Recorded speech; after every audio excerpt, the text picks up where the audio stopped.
কয়েকটা জিনিস মনে রাখতে হবে, যে আমাদের জীবনের যে যাত্রা হবে, এখন যে লাইফস্টাইলটা হবে, সেটা কিন্তু আমাদের একটু পাল্টাতে হবে। সেই লাইফস্টাইলটাকে আরেকটু কিছু সাবধানতা অবলম্বন করে সুন্দরভাবে চলতে হবে। তো সেই জিনিসগুলো আমাদেরকে শিখে নিতে হবে। যেভাবে বিজ্ঞান বলে, সবসময় বেদান্ত কিন্তু প্রত্যেকটা জিনিসকে, প্রত্যেকটা বিদ্যাকে স্বীকার করে, প্রত্যেকটা সত্যকে সে স্বীকার করে।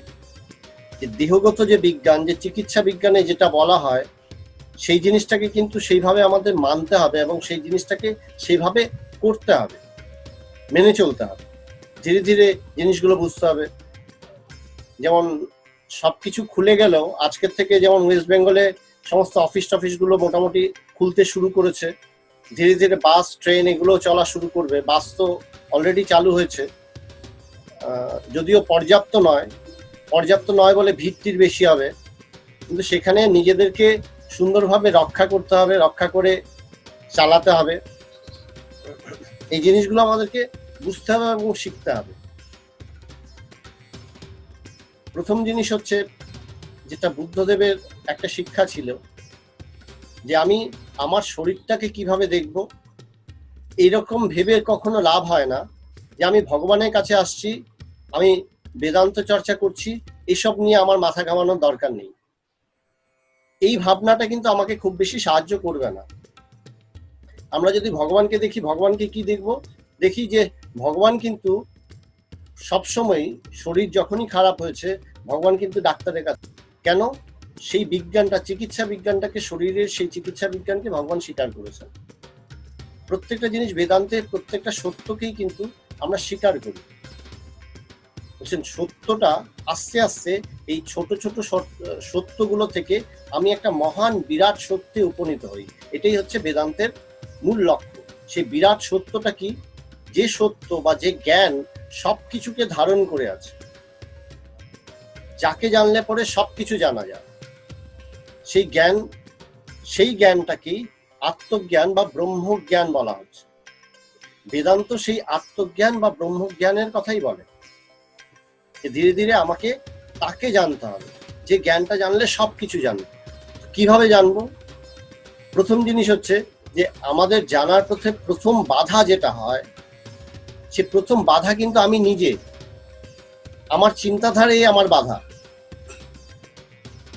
তো বেদান্ত শাস্ত্রগতভাবে অনেকভাবে ব্যাখ্যা করেছেন সেই চিন্তাগুলোকে বিশ্লেষণ করে দেখিয়েছেন যে দেখো, আমরা কিভাবে দুর্বলভাবে চিন্তা করে নিজেরাই আরো বড় সমস্যার মধ্যে ফেলে দিই। সেই জায়গাটাকে আমাকে পাল্টাতে শিখতে হবে। তো এই কথাটা আমি একটা ছোট্ট গল্পের মাধ্যমে বলি, তাহলে বুঝতে সুবিধা হবে। যে আমরা সবসময় কি হয়, নিজেদেরকে ছোট ভাবতে অভ্যস্ত হয়ে যাই। ভগবান বলেন যে ছোটবেলা থেকে সবসময় একটা কথা আমরা শুনে বড় হই সবাই, সেটা হচ্ছে তোর দ্বারা কিছু হবে না, তোর দ্বারা কিছু হবে না, তোর দ্বারা কিছু হবে না। বারবার এই কথাটা শুনতে শুনতে আমাদের ভেতরে একটা বদ্ধমূল ধারণা হয়ে যায় যে সত্যি সত্যি আমার দ্বারা কিছু হবে না, এবং নিজেকে সবসময় ছোট ভাবতে ভাবতে আমি নিজেকে ছোট করেই রাখি। ভগবানের কাছে আমরা আসি, আমরা বলি যে তিনি ভগবান, বিশ্বাস করি, কিন্তু ভগবান যখন বলেন যে তুমি ধ্যান করো, ধ্যানে ডুবে যাও, সমাধির মধ্যে ডুবে যাও, দেখা যায় তখন কিন্তু আমি নিজের দুর্বলতা অনুভব করি। তখন ভাবি, ভগবান তোমাকে তো ভালোবাসি, আমার সমাধিটা কি আমার হবে? এই যে নিজের প্রতি শঙ্কাটাই কিন্তু আমাকে, আমার সব থেকে বড় বাধা। তাই বেদান্তে আত্মকৃপার কথা বলে যে আগে তুমি পাল্টাও। আমি একটা ছোট্ট গল্প বলি, এই গল্পটা আমাদেরকে খুব সুন্দরভাবে এই কথাটাকে বুঝিয়ে দেবে যে কিভাবে আমরা নিজেদেরকে দুর্বল বানিয়ে রাখি। গল্পটা হচ্ছে এক ভিখারির গল্প। একটা ব্যস্ত রেল স্টেশনে একজন ভিখারি ছিল। সেই ভিখারি রোজ ভিক্ষা করত। তো সে 20 বছর ধরে সেই রেল স্টেশনে ভিক্ষা করে। তো ভিক্ষা করতে করতে ভিক্ষা করাই তার প্রধান জীবিকা, তার একমাত্র জীবিকা। সে রেল স্টেশনের কাছেই একটা ছোট্ট কুড়ে ঘরের মধ্যে থাকে। স্টেশনে ভিক্ষা করে, যা কিছু রোজগার করে তা দিয়ে তার চলে। সে তার পরিবারও তৈরি করেছে, তার পরিবারও আছে, এভাবেই তার জীবন চলছে। এবং সে 20 বছরে প্রত্যেকটা জিনিসই, আমরা যখন কোনো কাজ করি, কাজ করতে করতে আমাদের কিন্তু অভিজ্ঞতা হয়, আমরা কিছু শিখি। সে ভিখারিও শিখেছে। ভিখারি কি শিখেছে? ভিখারি বুদ্ধিমান, সে শিখেছে। সে দেখেছে রেল স্টেশনে প্রচুর ভিড়, সে ভিড়ের মধ্যে সবার কিন্তু একটা তাড়া থাকে, আমি ট্রেনটা ধরবো। স্টেশনে অনেক প্ল্যাটফর্ম, কোন প্ল্যাটফর্মে কোন গাড়ি আসবে, কখন আসবে, মানুষের ভেতরে একটা টেনশন থাকে, চাপা টেনশন থাকে। বা যে যখন ট্রেন এসে ঢোকে, লোকে যখন প্ল্যাটফর্মে নেমে লোকের প্রথমেই যেটা চিন্তা থাকে সেটা হচ্ছে আমার জিনিসপত্রগুলোকে নিয়ে আমি তাড়াতাড়ি বাড়ি পৌঁছবো। তাই লোকে কিন্তু সবসময় একটা তাড়ার মধ্যে থাকে, একটা তাড়াহুড়োর মধ্যে থাকে, মানুষের কাছে সময় নেই। তার মধ্যে থেকে তাকে ভিক্ষা করতে হবে। তো সে দেখেছে যে কোনো মানুষের কাছে ভিক্ষা চাইলে মোটেও কিন্তু ভিক্ষাটা পাওয়া যায় না। সে 20 বছরের অভিজ্ঞতা থেকে শিখেছে। এবং সে এটাও শিখেছে যে একটু শিক্ষিত, যাদের একটু টাকা পয়সা আছে, তাদের কাছে যদি গিয়ে আমি ভিক্ষাটা চাইতে পারি, সাধারণত দেখা যায় যে তারা ভিক্ষাটা সহজেই দিয়ে দেন। কেন? তাদের ক্যাপাসিটি আছে দেওয়া। তারা 1 টাকা হোক, 2 টাকা হোক, 5 টাকা হোক, 10 টাকা হোক দিয়ে দেয়। সে অভিজ্ঞতার দরুন সে কি করে, রেল স্টেশনে যখনই কোন ট্রেন ঢোকে, সে চট করে দেখে নেয় যে ভালো জামা কাপড় পরা মানুষজন কোথায়, এবং তাদের পিছনে সে চট করে দৌড়ে চলে যায়, গিয়ে ভিক্ষে চাইতে থাকে। তো সে তার এই অভিজ্ঞতা দিয়ে 20 বছর ধরে সে এইভাবেই চালিয়ে এসছে। তার জীবনে একটা অদ্ভুত ঘটনা ঘটেছে একদিন, যেটা তার জীবনকে পুরো পাল্টে দিল। সেই রকম শিখেছে যে যারা একটু টাকা পয়সা আছে তাদের জামা কাপড় ভালো। তো সেরকমই একটা এসে ট্রেন দাঁড়িয়েছে, ট্রেন থেকে একজন ভদ্রলোক বেরিয়েছেন, সুটেড বুটেড, সুন্দর জামা কাপড় পরা। ভিখারি দেখেই তাকে পছন্দ হয়েছে যে এর কাছে যেতে হবে। দৌড়ে গেছে, দৌড়ে গিয়ে ভিক্ষা চেয়েছে। ভদ্রলোক ভিখারিকে পা থেকে মাথা পর্যন্ত ভালো করে দেখলেন, দেখে বলেন আমি তোমায় ভিক্ষা দেব না, বলে আপন মনে স্টেশন থেকে বেরিয়ে যেতে লাগলেন। ভিখারি এটাও জানতো যে মানুষ এভাবে চট করে ভিক্ষা দেয় না, মানুষকে বিরক্ত করতে হয়, বারবার ভিক্ষা চেয়েছে বিরক্ত করতে হয়, শেষে বিরক্ত হয়ে সেই মানুষটা ভিক্ষা দিয়ে দেবে। বারবার চাইতে হয়, একবারে সহজে কিন্তু মানুষ দেবে না। যেমন বাড়িতেও হয় না যে মাঝে মধ্যে সেলসম্যানরা বা সেলস গার্লরা আসে, বারবার কিন্তু বলতে থাকে, বলতে বলতে বলতে দাদা একটা নিয়ে নিন, এই অফারটা দিচ্ছি, নিয়ে নিন। অনেক সময় অনেকেই বিরক্ত হয়ে লাস্টে নিয়ে নেয়। তো ভিখারিও শিখেছে যে আমি ভিক্ষা তো এইভাবে সহজে পাবো না, আমাকে একটু বিরক্ত করতে হবে মানুষটাকে। কিন্তু মানুষটার কাছে যথেষ্ট পয়সা আছে, মানুষটা কিন্তু দয়ালু স্বভাবের, তার চোখ মুখ দেখলেই বোঝা যায় সে মানুষকে সাহায্য করে, সে আমাকে দিয়ে দেবে। তো সে পেছন পেছন যাচ্ছে আর বলছে বাবু দিন না, ভিক্ষা দিন না, 2 টাকা ভিক্ষা দিতে কি অসুবিধা, আপনার তো 2 টাকা দিলে কোনো অসুবিধা নেই, দিন না, এভাবে ক্রমাগত বিরক্ত করে যাচ্ছে। লোকটা কিন্তু বারবার বলছে না না আমি তোমাকে ভিক্ষা দেবো না, এবং লোকটা আস্তে আস্তে এগিয়ে যাচ্ছে। ধীরে ধীরে যখন স্টেশনের বাইরে চলে যাবে,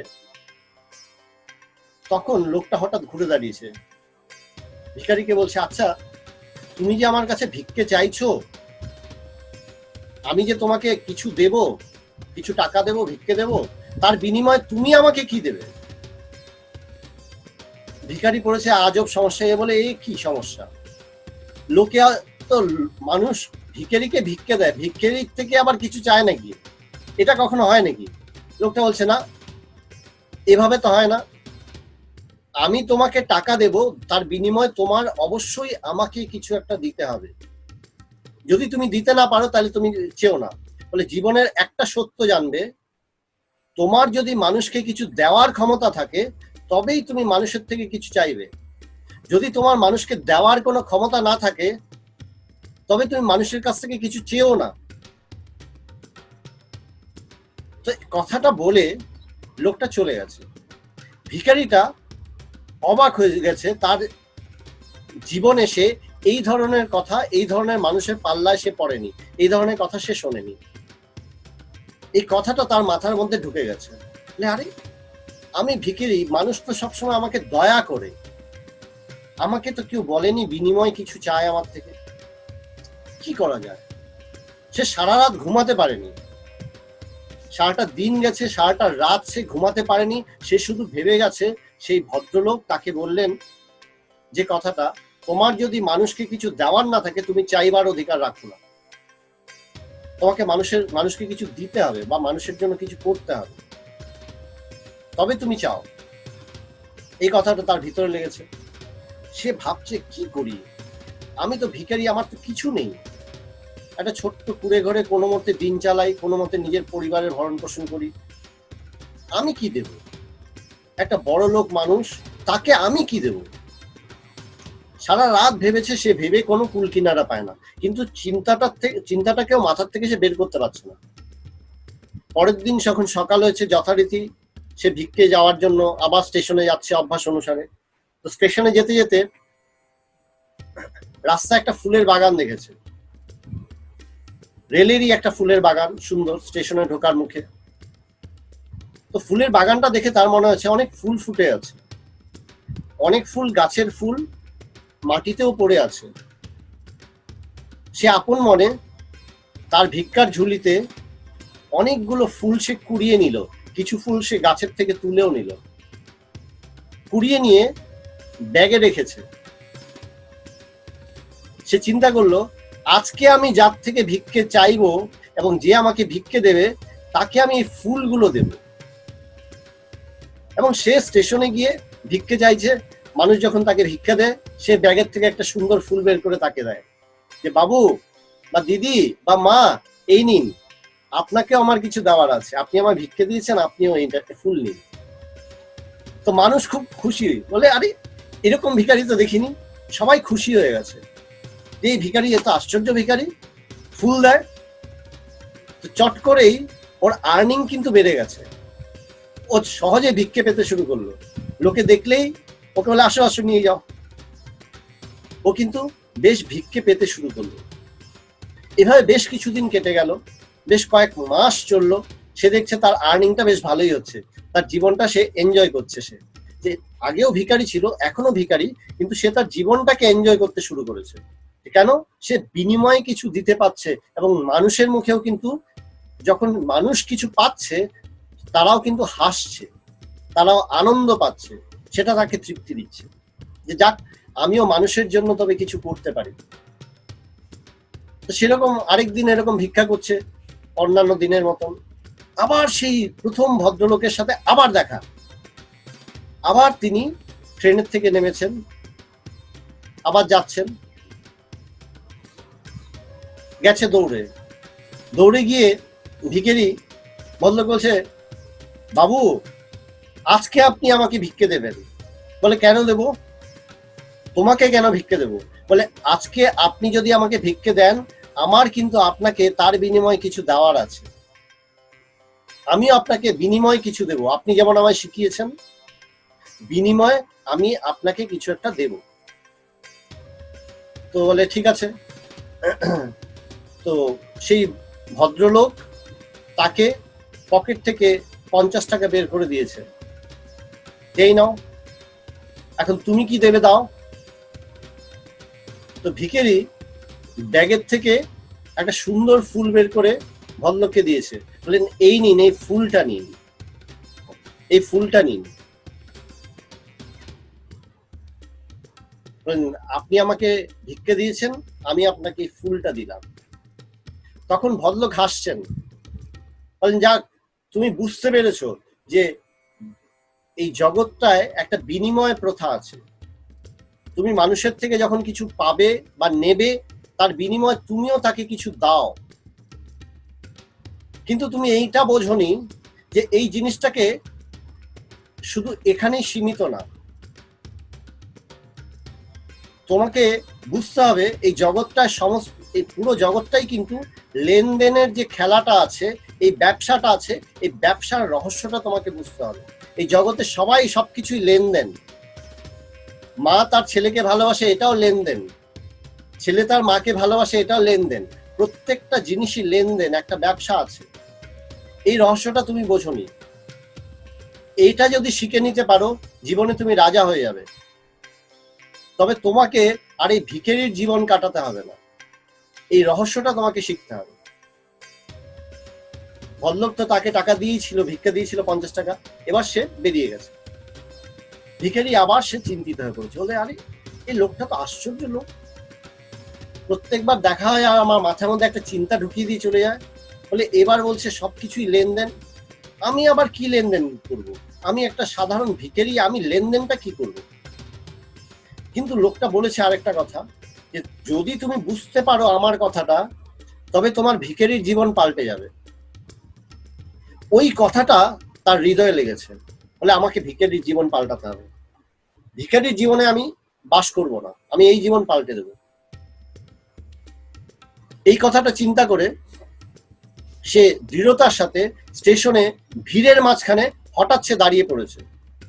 বলে কথাটা আমি বুঝবো সেই ভদ্রলোক কি বলেছেন, কারণ সেই ভদ্রলোক আমার ভিক্ষে করার স্টাইলটাকে পাল্টে দিয়েছিলেন এবং আমি দেখেছিলাম আমার উন্নতি ঘটছে।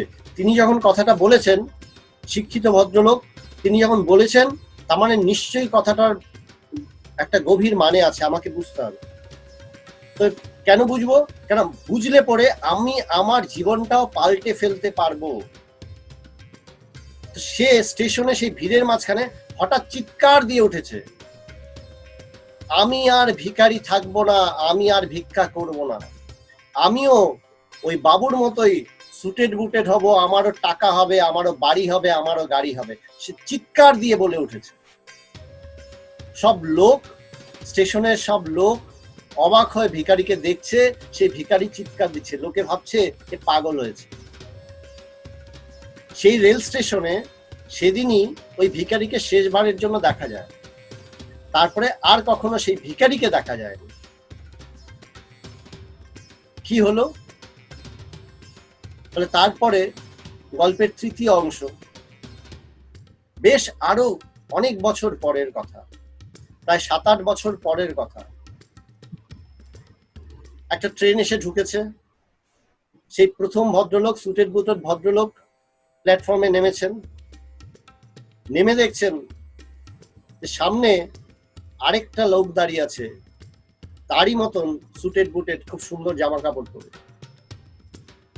সেই ভদ্রলোক এগিয়ে এসছে, এসে বলছে, আপনি চিনতে পেরেছেন আমাকে? বলে না, আমি তোমায় চিনতে পারিনি। বলে আপনি চিনতে পারেননি আমাকে? এটা আমাদের তৃতীয় সাক্ষাৎকার। বলে কে আপনি? আমার তো মনে পড়ছে না যে আমি আপনাকে আগে কখনো দেখেছি। বলে না, আপনি দেখেছেন। মনে করুন, আজ থেকে বেশ কয়েক বছর আগে আমি সেই ভিখারিটা ছিলাম যে প্ল্যাটফর্মে ভিক্ষে করতাম। আপনি আমাকে বলেছিলেন ভিক্ষার বিনিময়ে তুমি আমাকে কি দেবে, এবং আপনি আমাকে ভিক্ষা দেননি প্রথম দিন। সেদিন আমি পাল্টে ফেলেছিলাম নিজেকে, আমি ফুল নিয়ে দিতে শুরু করলাম মানুষকে ভিক্ষের বিনিময়ে। দ্বিতীয়বার যখন আপনার সাথে কয়েক মাস পরে দেখা হয়েছিল, আপনি আমাকে বলেছিলেন জগৎটা একটা লেনদেন, ব্যবসা, জীবনটাকে তুমি পাল্টে ফেলতে পারো যদি এই রহস্যটা জানতে পারো। বলে প্রথমে কি নিজেকে দাম দাও, এই যে কথাটা বলেছিলেন, সেই কথাটা আমার মনে ধরেছিল, আমার প্রাণে ধরেছিল। আমি নিজেকে ঠিক করেছিলাম আমি নিজেকে পাল্টে ফেলবো, কিন্তু কি ব্যবসা করব বুঝতে পারিনি তখন। আজকে বুঝেছি, 8-10 বছর পরে আজকে আপনার সাথে আবার দেখা হলো, তৃতীয়বার। আজকে আমি আপনারই মতন, আমার অনেক টাকা পয়সা আছে, বাড়ি আছে, গাড়ি আছে, সমস্ত শহরে আমার ব্যবসা ছড়ানো। কিসের ব্যবসা? আমি সেই ফুলের ব্যবসায় শুরু করেছিলাম। প্রথমে ফুল কুড়িয়ে এনে মানুষকে দিতাম, ভিক্ষা পেতাম, কুড়িয়ে এনে দিতাম। এরপরে আমি ফুল কিনে বিক্রি করা শুরু করলাম, ওই আমার ব্যবসার শুরু। আমি কিছুদিনের মধ্যেই প্রচন্ড খেটে এখন সমস্ত শহরের সমস্ত কোনায় কোনায় আমার ফুলের দোকান, বড় বড় ফুলের দোকান হয়েছে। আমার এখন অনেকগুলো গাড়ি আছে, বেশ কয়েকটা বাড়ি আছে। আপনি আমার জীবন পাল্টে দিয়েছেন। তো গল্পটা হচ্ছে এই, গল্পটার থেকে শিক্ষা কি? যে একজন মানুষ সে নিজেকে ভিখারি ভাবতো, তার ক্ষমতা সীমিত সেটা ভাবতো।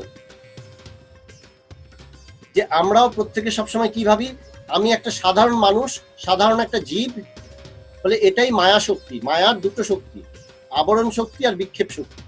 বলে আবরণ শক্তি দিয়ে সে কি করে, আমাকে জীব বলে দেয়। আমি নিজের ক্ষমতা বুঝি না, নিজের ক্ষমতা না বুঝে নিজেকে জীব বা সাধারণ মানুষ হিসাবে প্রতিপন্ন করি, ব্যবহার করি। কিন্তু বেদান্ত বলছে তোমার মধ্যে সেই ইমেন্স ক্যাপাসিটি আছে, পূর্ণ শক্তি আছে, তুমি নিজেকে পাল্টে ফেলতে পারো। ভগবান তোমাকে সবসময় বলেন যে আসছো আমাকে ভালোবাসছো, তুমি নিজেকে পাল্টাও। আমরা যদি ভগবানের জীবনটা ভালো করে দেখি, আমরা দেখব ভগবানও কিন্তু খুব একটা সাধারণ জীবন শুরু করেছিলেন। তার জীবনে ভয়ঙ্কর স্ট্রাগল ছিল। তাকে 17 বছর বয়সেই তাকে চাকরিতে ঢুকতে হয়েছিল। কেন? নিজের মা বাবা ভাই বোন তাদের ভরণ পোষণের জন্য। ছোট ছোট ভাই বোনেরা তারা স্কুলে পড়বে, তাদের দরকার, টাকার দরকার বাড়িতে। ভগবানকে চাকরিতে জয়েন করতে হয়েছিল। চাকরি শুরু করলেন, আর্নিং করা শুরু করলেন। তার আগে তিনি তারও ছোটবেলা, তারও আগে থেকে 12 বছর বয়স থেকে তিনি টিউশন পড়াতেন, পয়সা রোজগার করে এনে মার হাতে দিতেন যে মা এই টাকাটা রাখো। ভগবানেরও কিন্তু সেরকমই একটা লিমিটেড অবস্থা ছিল। কিন্তু ভগবান কিন্তু নিজেকে কখনো ছোট ভাবতে পারেননি। তিনি কিন্তু কখনোই নিজেকে ছোট ভাবতে পারেননি। তিনি সবসময় ভেবে গেছেন আমি কি করতে পারি। যেমন ভগবান একটা গল্প মাঝে মধ্যে শোনান না, যে তিনি যখন তার গুরু স্বামী পবিত্রানন্দজির কাছে গেছেন, স্বামী পবিত্রানন্দজি তাকে একদিন বলেছিলেন যে লোকে আমার কাছে আসে চাকরির প্রমোশনের জন্য, তুমি কেন আসছো? তখন ভগবান বলেছিলেন চাকরির প্রমোশনের জন্য আমি আসিনি, আমি এসেছি এই সত্যকে জানতে। আমি জীবনটাকে পাল্টে ফেলতে চাই। জীবনটাকে ভগবান পাল্টাতে চেয়েছেন। এটা বেদান্ত সোসাইটিতে আমরা প্রথমেই যে জিনিসটা বলে থাকি সেটা হচ্ছে আমাদেরকে প্রথমে নিজের ভেতরে একটা সংকল্প করতে হবে যে আমাকে আমাদের জীবনটাকে পাল্টে ফেলতে হবে। যে জীবনটা আছে সেই জীবনটাতে আমি স্যাটিসফাই হয়ে বসে থাকলাম। ধরো আমার অনেক টাকা আছে, পয়সা আছে, গাড়ি আছে, তাতে কি? আমি তো নিজের জীবনটাকে স্যাটিসফাই করে বসে আছি। আমার মধ্যে তো সেই উদ্যোগ নেই যে সেই অনন্তকে জানবো, সেই মহান সত্যকে জানবো।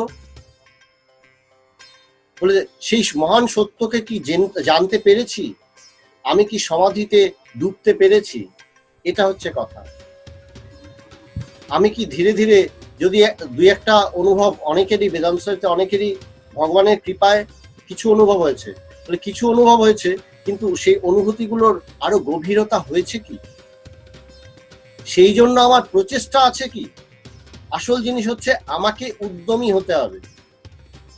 আমার মধ্যে একটা প্রচেষ্টা থাকতে হবে যে হ্যাঁ, আমি উত্তরোত্তর আরো গভীরে যাব, জীবনটাকে উপভোগ করব।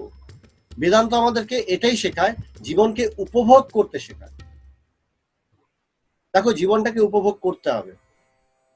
আমরা যদি জীবনটাকে উপভোগই না করি, জীবনটা কিন্তু এমনি বেরিয়ে যাবে।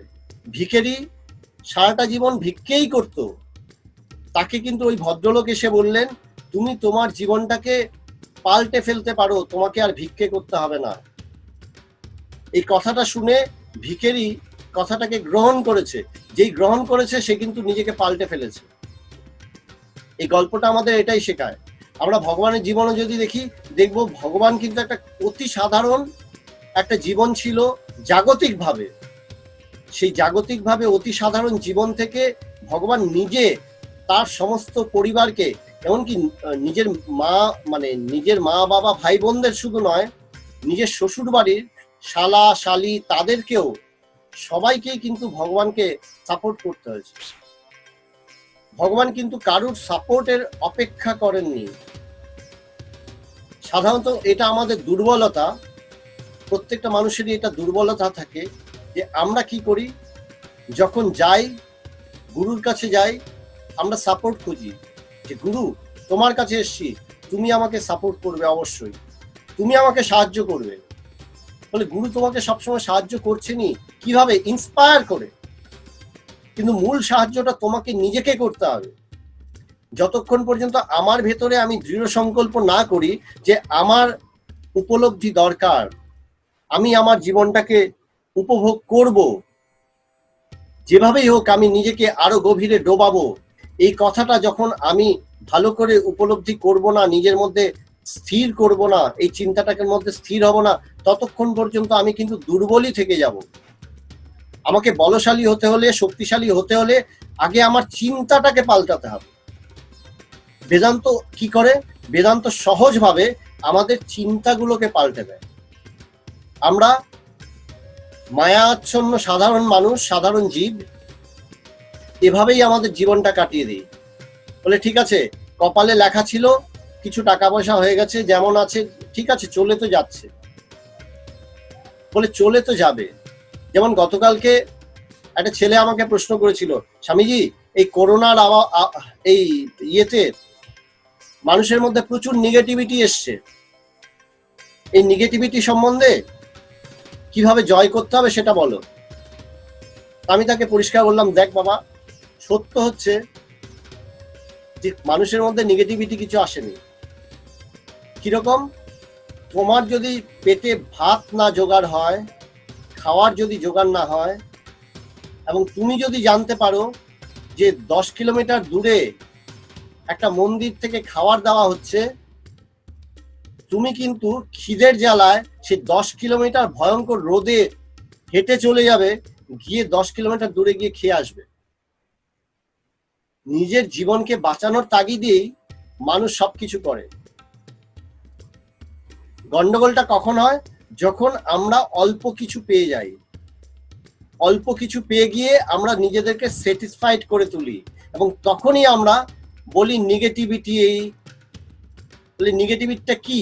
প্রথম নেগেটিভিটি নিজে, যে আমি নিজের তাগিদ কম, আমাকে কিছু করতে হবে, আমাকে করতে হবে, সেই তাগিদটা কম। ভগবান তার গুরু স্বামী পবিত্রানন্দজির কাছে গিয়ে বলছিলেন যে কৃপার কথা বলেননি, গুরু তুমি কৃপা করো, যেটা সাধারণত আমরা বলে থাকি। তিনি সোজাসুজি তার গুরুকে গিয়ে বলছিলেন, আমাকে বলো আমাকে কি করতে হবে, তুমি যেভাবে বলবে, যা বলবে, আমি সবকিছু করতে প্রস্তুত, তুমি শুধু বলে দাও যে এটা এভাবে করো, আমি সেটা করব। আচ্ছা, এক্ষুনি লাইনটা কেটে যাবে, লাইনটা কেটে গেলে আবার আপনারা সবাই রিজয়েন করবেন, আরো কিছু কথা বলার আছে। তো ভগবানের এই কথাটা থেকে, ভগবানের এই জিনিসগুলো, ভগবানের জীবনের এই অঙ্গগুলো আমাদেরকে রপ্ত করতে হবে, আমাদের জীবনেও নামিয়ে আনতে হবে। যে আমাদের ভেতরে একটা প্রতিজ্ঞা রাখতে হবে যে আমাকে আমার জীবনটা পাল্টাতে হবে, একটা শক্তিশালী করতে হবে, জীবনটা